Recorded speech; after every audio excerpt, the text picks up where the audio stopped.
দর্শক, এই মুহূর্তে যিনি আমাদের সাথে আছেন তাকে বলা যেতে পারে বাংলাদেশের জৈব সারের জগতে অগ্রগণ্য একজন ব্যক্তি। তার সাথে আমরা পরিচিত হব, জানবো তার গল্প। ভাইয়া কেমন আছেন? ভালো আছি। এই যে আপনি জৈব সার নিয়ে কাজ শুরু করেছেন, কত বছর হলো? 4 বছর। 4 বছর। জৈব সারের প্রতি আপনার আগ্রহের কারণ কি? কারণ বাংলাদেশে তো আমরা দেখি যে রাসায়নিক সারের প্রতি সবার একটা আগ্রহ থাকে, কিন্তু আপনি জৈব সার নিয়ে কাজ করছেন, এটার কারণ কি? আমি 10 বছর আগে খাগড়াছড়িতে আসি কৃষি কাজ করার জন্য মূলত। তো এসে প্রথমে আমরা এখানে যে জায়গাগুলো নিয়েছি শিবলি ফার্মস নামে আমাদের একটা প্রতিষ্ঠান থেকে, এখানে আমরা প্রথমে কাঠের গাছ লাগিয়েছিলাম, পরে ফলের গাছ লাগিয়েছি, আম, লিচু, জাম এগুলো। এরপরে আমরা একসময় প্রচুর নার্সারিতে চারা উৎপাদনের কাজে নিয়োজিত হই।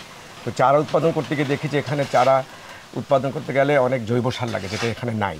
আচ্ছা। সেই প্রয়োজন থেকে একসময় সিদ্ধান্ত নিই যে আমরা এই এলাকায় আমাদের নিজেদের জন্য এবং আশেপাশের সমস্ত এলাকায় পাহাড়ে যেরকম ব্যাপকভাবে কৃষি এর ব্যাপ্তি বাড়ছে এবং দূর দূরান্তেও হচ্ছে, আর সবচেয়ে বড় কথা যেটা কাঁচামাল লাগে জৈব সার করতে গেলে তারও এখানে সহজলভ্যতা আছে।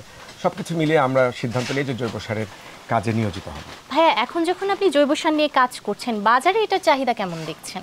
বাজারে চাহিদা আছে, কিন্তু বাজারের ব্যাপারটা কি যে আমরা যারা কৃষিকাজে জড়িত আমরা চাই তাৎক্ষণিক রেজাল্ট। এবং একটা জিনিস খেয়াল করবেন, যাদের জমির যাদের মালিকরা কিন্তু প্রায়শই নিজেরা জমির কৃষিকাজ করে না, তারা কিন্তু এটা বর্গা চাষিকে দিয়ে দেয়, যারা 1 বছর 2 বছরের জন্য এটা লিজ নিয়ে তারপর সেখানে বিভিন্ন রকম ফসল ফলায়। এই লোকদের কাছে তারা যে টাকাটা বিনিয়োগ করে, যে পরিশ্রম দেয়, তার বিনিময়ে তারা তাৎক্ষণিক ফলাফল পেতে চায়। তো তাৎক্ষণিক ফলাফলের ক্ষেত্রে রাসায়নিক সারের কোনো বিকল্প বা জুড়ি নেই। কিন্তু বাস্তবতা কি, আমরা সবুজ বিপ্লবের নামে বিগত 50-60 বছর ধরে বিশ্বব্যাপী এবং বাংলাদেশে ব্যাপকভাবে আমরা রাসায়নিক সার প্রয়োগ করে করে আমরা ফলন বৃদ্ধি করেছি। তো এই বিপুল জনসংখ্যাকে এদের খাদ্য নিরাপত্তা নিশ্চিত করার জন্য রাসায়নিক সারের খুব প্রয়োজন ছিল। কিন্তু এটা করতে গিয়ে আমরা এই খাদ্য নিরাপত্তাকে নিশ্চিত করতে গিয়ে আমরা জমিকে যেভাবে রাসায়নিক সারে বিপুল পরিমাণে প্রয়োগ করতে করতে এর সার্বিক পুষ্টিগুণ নষ্ট করে ফেলেছি, সেখান থেকে যদি ফিরে আসতে হয় এখন পুনরায় জৈব সারের প্রয়োগের কোনো বিকল্প নেই। খাদ্য নিরাপত্তার ব্যাপারটা একদিকে যেমন নিশ্চিত হয়েছে, এখন জমির জৈব নিরাপত্তা বা পুষ্টি নিরাপত্তাটা নিশ্চিত না করতে পারলে, এই জমি যদি ফসল দিতে না পারে তাহলে তো কোনো লাভ হবে না। তাহলে আমাদেরকে অবশ্যই জৈব সারে যেতে হবে। এখন আপনি জৈব সার নিয়ে কাজ করতে গিয়ে একটা বিষয় কি খেয়াল করেছেন, যে ব্যক্তিগতভাবে হয়তো অনেকে উদ্যোগ নিচ্ছে জৈব সারের ব্যাপারে, কিন্তু সরকারিভাবে কি সেভাবে সহায়তা আপনারা পাচ্ছেন বা প্রমোট করা হচ্ছে কি? সরকার চেষ্টা করছে, কিন্তু ডেফিনেটলি বলবো প্রত্যাশিত মাত্রায় নয়। সরকার রাসায়নিক সার, ধরেন গত 2-1 বছর আগের পরিসংখ্যান জানি, 42,000 কোটি টাকার রাসায়নিক সার দেশ এবং বিদেশ থেকে কিনেছে প্রতি বছর। এর ধরেন এক কেজি ইউরিয়া সার 80-90 টাকায় কেনে, বিপুল পরিমাণে ভর্তুকি দিয়ে দরিদ্র চাষিকে সেটা 20-25 টাকায় বিক্রি করে।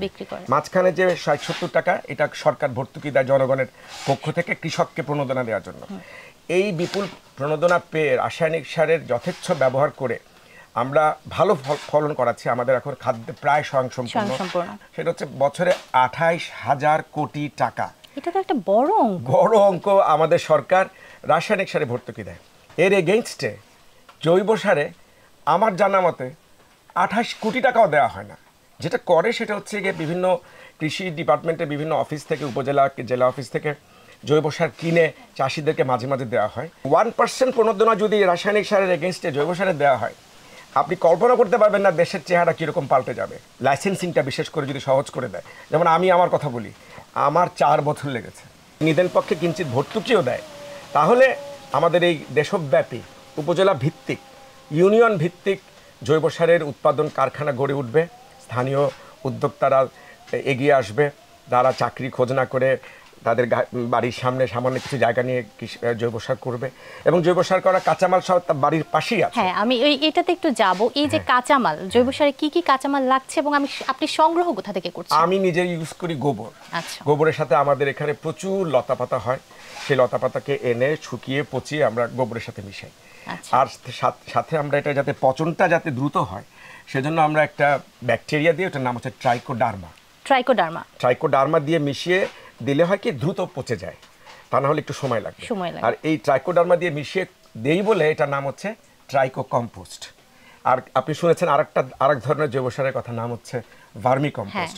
ভার্মি কম্পোস্টও একই জিনিস, গোবর লতাপাতা এনে আপনি বেড়ে সাজিয়ে রাখবেন, ওখানে ট্রাইকোডার্মা বা ব্যাকটেরিয়ার বদলে আপনি ছেড়ে দেবেন কেঁচো। বুঝতে পেরেছি। কেঁচো দিয়ে দিলে ওই কেঁচো ওটাকে খেয়ে খেয়ে আস্তে আস্তে প্রসেস করবে। ভাইয়া পেছনে তো দেখছি যে জৈব সার প্রস্তুতকরণের কাজ চলছে, আর এখানে দেখছি যে প্যাকেটে বোধহয় তৈরি, তাই না? আমরা কি একটু দেখতে পারি ধরে? হ্যাঁ নিশ্চয়ই, আমাদের এই প্যাকেটগুলো 40 কেজি। 40 কেজি? আমার মতো বয়োবৃদ্ধ মানুষের জন্য কিঞ্চিত ভারী। তো এটার মধ্যে দেখেন আপনি আবার একটা ডাবল লেয়ার দিয়েছে, একটা এক্সট্রা পলিথিন, এই যেগুলো আপনি তুলেছেন, এই দেখেন এই যে আমাদের জৈব সার একদম গুঁড়ি গুঁড়ি হয়ে গেছে একদম। এটা কি আপনার মানে আপনি সাপ্লাই দেওয়ার জন্য একেবারে একদম ready to supply to the shop, ready to delivery? হ্যাঁ, এগুলো আমরা দোকানে দোকানে দিই। আমরা এখন দিচ্ছি শুধুমাত্র খাগড়াছড়ি জেলার অভ্যন্তরে, ক্রমশ আমরা অন্যান্য জেলায় যাব। আমাদের লাইসেন্স পেয়েছি কেবল, এখন সারা দেশে 64 জেলাতে আমরা দেওয়ার জন্য এলিজিবল। আপনি দেখেন আমাদের নামও দিয়েছি খাগড়াছড়ি জৈব সার। এটার মাধ্যমে আমরা এই জায়গাটাকেও প্রমোট করছি। এই জায়গার প্রতি আমাদের যে একটা কৃতজ্ঞতা, খাগড়াছড়িতে এসে আমরা এখানকার স্থানীয় র ম্যাটেরিয়াল ইউজ করে দেশি গরুর গোবর দিয়ে আমরা যে জৈব সারটা বানাচ্ছি, সব মিলিয়ে এই জায়গার প্রতি আমাদের যে রেকগনিশন, সেটাও আমরা এখানে এস্টাবলিশ করছি। এটা তো চমৎকার একটা ব্যাপার, আমরা আসলে একটু দেখতেও চাই ঘুরে ঘুরে। হ্যাঁ, প্লিজ আসেন চলেন।